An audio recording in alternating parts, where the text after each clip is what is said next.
Shaun, thanks for joining me today on stage. Obviously I've known you for a long time here, and congratulations actually on just graduating the NADA Dealer Academy class president. I've known you for a long time, but you've been with Tekion now, it'll be 2 years, actually last month.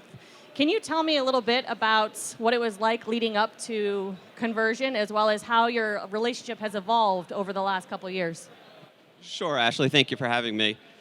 We were at the tail end of our contract with the legacy DMS. We were unsure what we wanted to do. We spent a lot of time looking for different choices, and we kept circling back to Tekion. We wanted a DMS that was going to be innovative, that would challenge us, but allow us to challenge them as well. And Tekion really afforded those opportunities.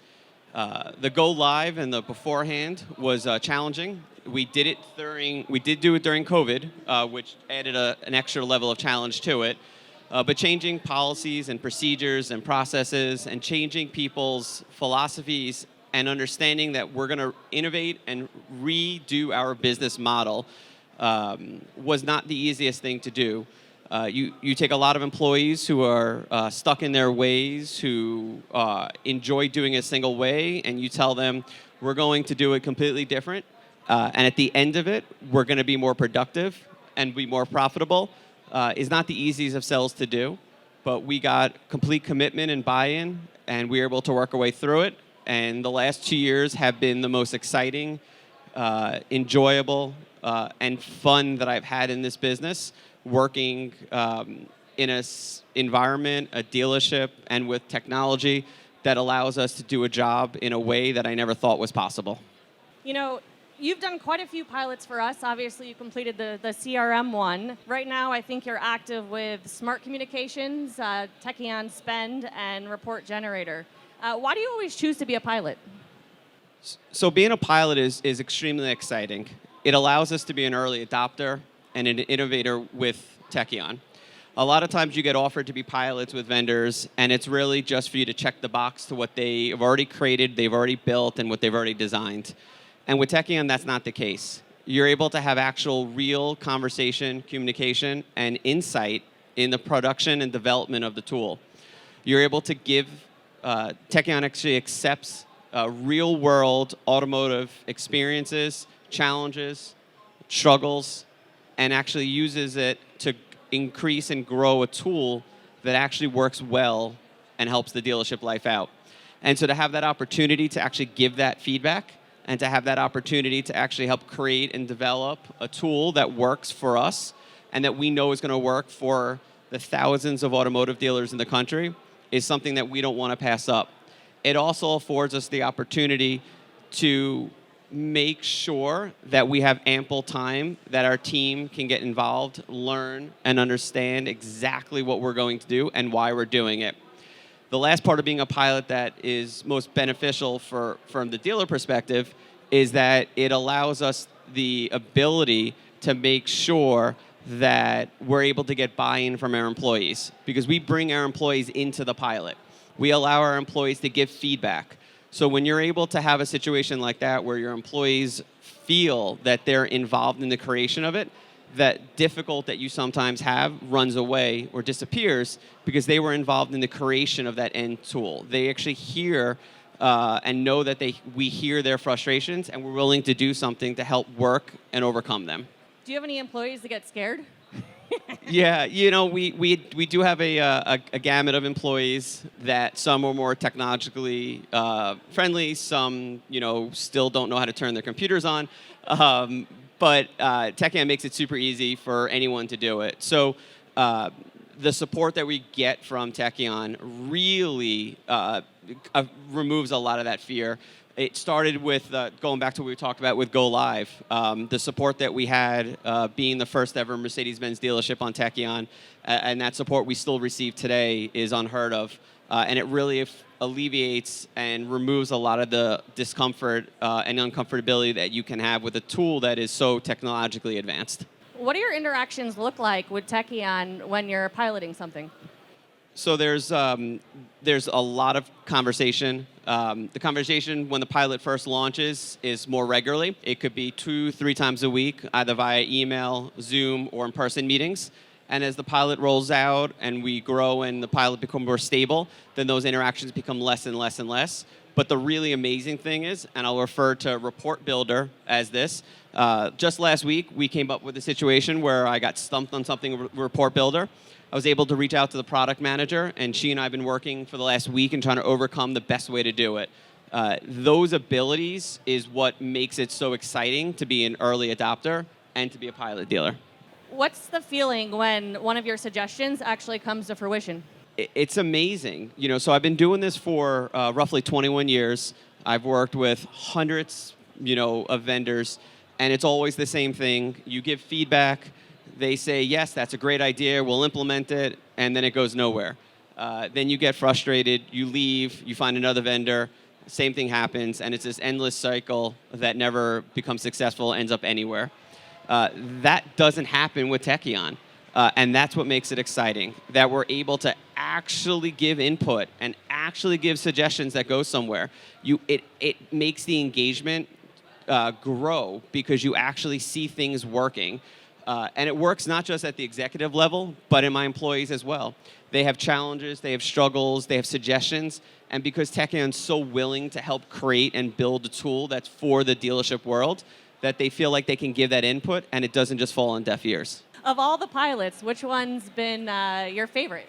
That's a really interesting question because I've loved all four of them. But I'm going to say smart communications has been probably my most favorite. And the reason why I've enjoyed smart communications the best is it's the one pilot that we've done that has the truest, most impactful part on our business for the customer. Because I think sometimes we forget as dealership employees that we're in this for the customer. It's about them, why we do it every single day.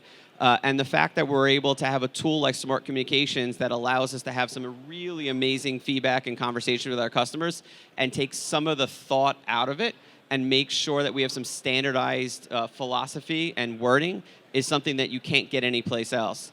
And the fact that it's integrated with our CRM system, the fact that we can take employees that are maybe a little bit challenged with writing an email or a text message and help them out is just something that is just unheard of in this business.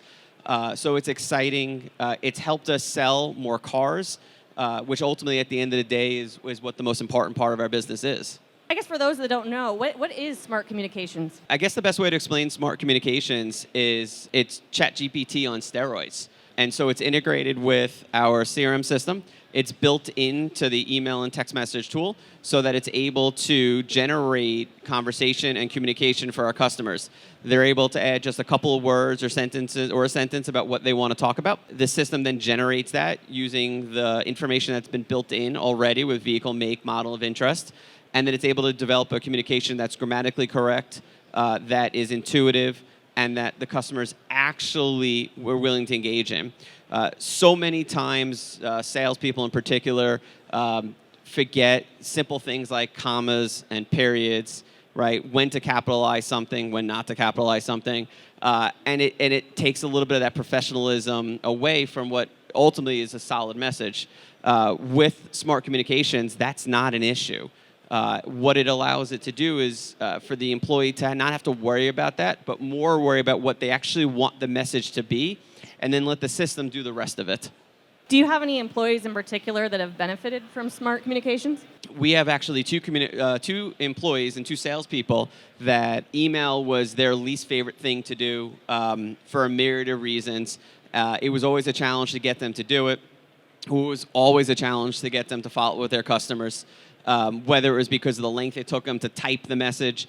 We do have one salesperson in particular that is the old-fashioned one-button clicker that likes to kind of type one button at a time. And it could take them a while to get a message out. And we had another salesperson that, will just say that email and technology is not their strong suit. So this has actually helped them sell more cars because they don't need to worry about developing the entire email. They set a couple of words, it designs the email, and it goes out, and it does drive traffic. It does drive, ultimately, sales. And I think the most amazing part of it is that you don't know that it was written by AI. So many times messages come, and you can just read it and know that that wasn't a real email. That wasn't a real message. You know that was written by a computer. And what's the most amazing part of the Tekion's version of smart communications is that you don't know that it was written by AI, so you get a level of engagement that you don't get with other tools. Have you, I mean, I know the pilot's only been a couple months here, but have you noticed an increase, or have you measured yet an increase in responses? We have. And so what our BDC manager does is he looks at the messages that were written by hand, and he looks at the messages that are written by smart communications, and he keeps track of response rate. And there's a roughly 20% increase in response rate for ones that are done through the smart communications tool compared to the ones that are written by an employee themselves. So that there proves that the messages work and they drive that engagement. And I guess you already answered my next question, was going to be around, do customers notice that it's AI? But have you gotten any positive feedback on, I guess, the content of your emails or anything customer related you can share? Yes, customers can't determine that it's smart communication, but the engagement of it is significantly different. So we talk about a higher response rate to smart communication versus non-smart communication messages. The other part of it also is the engagement. When you read a reply from a customer from an email that an employee sends out, it's very one word. And in our business, one words are the death of us. You know, we try never to ask yes and no questions because you don't want to be kind of backed into a corner. So you want to leave things where you have more open-ended questions. And that's the nice thing about the smart communications tool is that it elicits responses that are not yes and no responses, but it elicits responses that are now generating conversation, and that conversation then ultimately leads to more sales. Sort of a loaded question, but where do you see this heading next? I see it really reinventing our entire follow-up process from a multitude of ways. So one, I think it is going to really help remove some of the canned template follow-up that we have now. So we talk about being a pilot in CRM, and so the workflow engine and the rule engine, the integration with smart communications, I think is going to redevelop and redesign the way that we have some of that templates working, and so that it's less cookie cutter responses. You know, right now the message goes out at, say, 6 months, you know, hi, Mr. Customer, your lease is expiring in 6 months. But because of the integration with the CRM, I think that we're going to be able to have email templates that are more designed to that customer. So all of a sudden, you know, we'll be able to see what their service history was, what their sales history was, what their parts history was, and the communications are more designed to that message. And have a conversation with someone, say, hey, we know you've serviced with us, you know, within the last 7 months. Do you know your lease is coming due? And so it gets away from that cookie cutter approach and have that more of that ability to read the conversation and design a template that actually will do something that we're not able to do now. I don't think that this removes people, right? We hear so often, well, you know, AI and this is going to remove people. For me and my store, the goal of it is to supplement and assist and help and cover up some of the weaknesses that we have. And that integration that we have and that partnership and relationship with Tekion, we've seen it already. We've seen it with the pilots. We've seen it with the core product, that we're able to supplement and make the relationship better, not that we need to necessarily remove or replace people. Moving on to Techon Spend, can you tell me about your journey with Techon Spend and sort of what that pilot's been like? Smart communications is probably the best pilot that we've been on for the customer.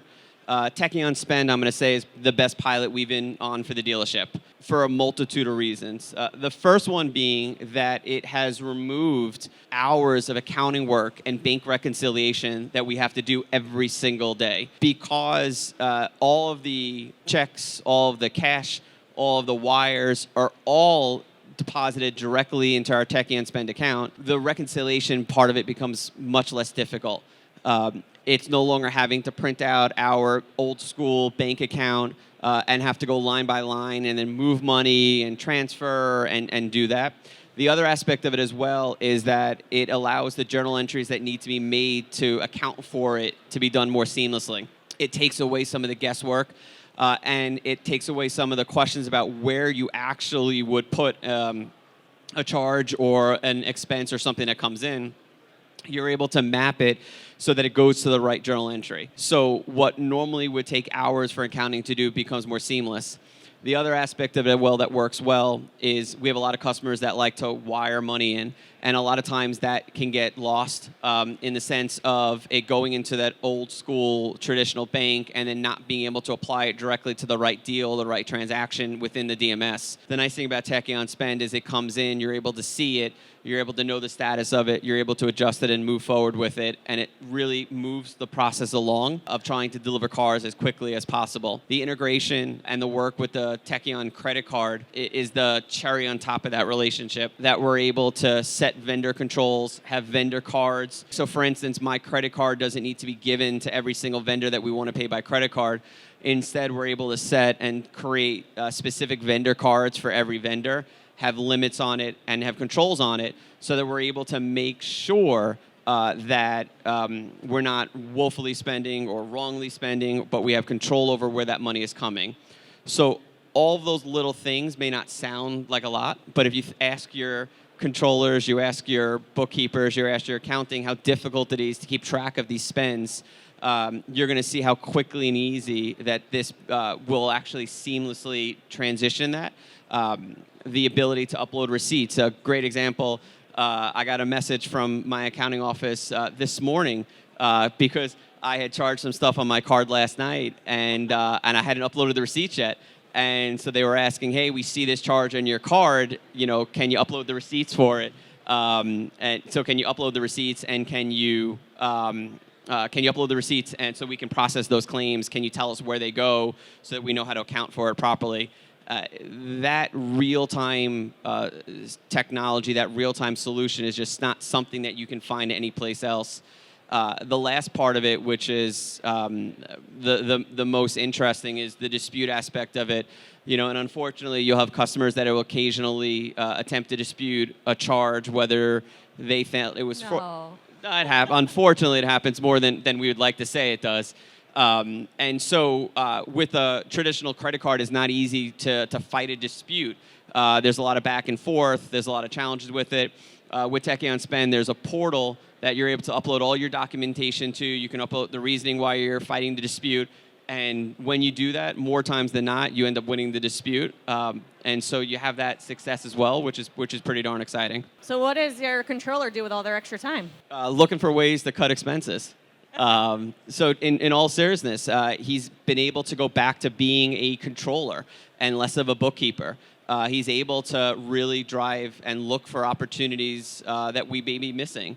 He's able to look under those rocks that we unfortunately sometimes in this business are not able to do because we're too busy having to do some of this day-to-day minutia. So now all of a sudden we don't need to do any of that. So he can actually look through the schedules. He can actually look through the expenses and say, hey, this doesn't make sense, or hey, this isn't working, or hey, you have an opportunity to save some money here, so why don't we look at doing that? Moving on to your last active pilot currently, Report Generator. You've always been a huge fan of our analytics tool. How would you compare analytics to Report Generator? I will say that I'm a self-professed data guy, data nerd. I love data. The more data you can give me, the happier I am because data doesn't lie. Numbers don't lie. Numbers tell a story that you're able to see, understand, and go from. And so to be able to have a tool like Report Builder that takes a basic analytics and develops it to a whole nother level is pretty amazing. And what it also does is it's able to make it so that we can hold our employees truly accountable for what they're doing. We're able to build reports that look at things like, ROs that are open that the customer didn't pay for, but the car's no longer here. That's not something that a legacy DMS allows you to look at. The ability to look at things like your web appointments that are scheduled with the wrong opcode and fix it before the customer comes into the service drive so that you can have an actual appointment that you're going to actually roll into repair order. Be able to take your workshop and divide it into different skills and opcodes to see what's open or what's not open or what's missing or what needs to go through instead of looking at 161 different repair orders. You can drill down and say, okay, I want to know about all the repair orders that are here for more than 7 days, that the last technician punch was longer than 3 days old, that there's no parts on hold. Because why are those cars still sitting here? And a lot of times that's the stuff that kind of falls through the cracks, that when you find it is, we're from New York, you find those cars when you have the first snowstorm, and you got to go out there and find the keys to move all the cars, and all of a sudden you find that car has been sitting here for 3 weeks because the customer doesn't care because they're driving your brand new loaner, and the car's just sitting here, right? And so this allows us, by doing it, to give the tools and the information to our service managers so they can make sure that this is moving along, and so they can make sure that the business is moving forward and that we're not making the same mistakes that we've made for the last 65 years. There's a lot of report generators out there, report builders. How would you say Tekion is different? So the number one part of it is that almost every other report builder, analytics tool, report generator is all built on top of your DMS. It's not an integral part of your DMS, so it's only as good as the information flow that you can get. The most amazing part, and the part not just about report builder, but just across the board with Tekion, is that it is part of the DMS. It's not a bolt-on tool. That was one of the most exciting parts of Tekion from day one, is that the amount of vendors we were able to remove when we went live, because it was all built into the main application of Tekion. And so the same thing is held true with the report builder. The data is real information. It's real data. It's not built on. It's not pulled. It's not scraped. It's information that you're pulling from your DMS in almost real time. So you're able to almost make real-time decisions. Anything in particular that you've actually suggested and seen evolve with Report Builder? So a lot of the filters, features, and some of the data sources have been great. And I know that we're getting close to being able to have cross-departmental reports built. So things that are living in both the accounting and in the service module. Those little things are really kind of amazing. And again, will just allow us to really manage our business. And it'll allow our managers to worry about the exceptions and not everything else. Too many times, in the dealership world, it's very difficult to kind of know where to look. There's a lot of information, there's a lot of data, there's a lot of struggle about where to go. And the nice thing about Report Builder is it removes all of that out of the way. And all it does is allow you to focus on that exception.